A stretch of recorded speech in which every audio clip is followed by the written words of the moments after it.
çektim, candan usandım. Niye böyle hemen çektim gençliğim, eyvah gençliğim.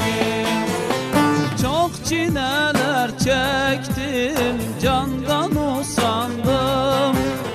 Niye böyle hemen çektim gençliğim, eyvah gençliğim.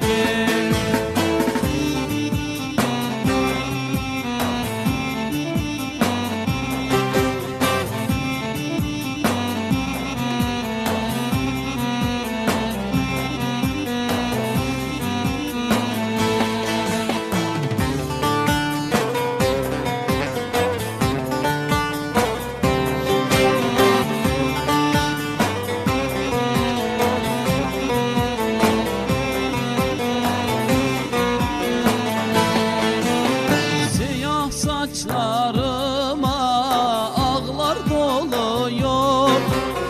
Düşünsem bak ne olacaklar oluyor. Aynala yüzüme bakıp gülüyor. Niye böyle hemen çektim gençliğim, eyvah gençliğim. Aynalar yüzüme bakıp gülüyor. Niye böyle hemen çektim gençliğim, eyvah gençliğim.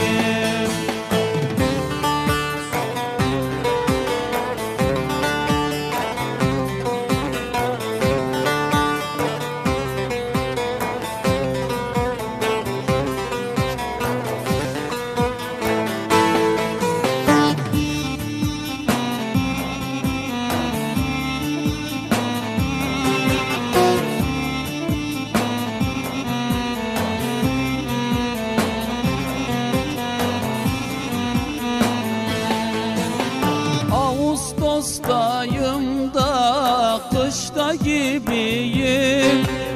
Dizlerim tutmuyor, yaşta gibiyim. Sanki çok baktığın yaşta gibiyim.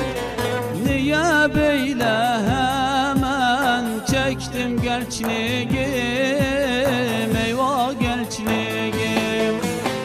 Sanki çok baktığın yaşta gibiyim.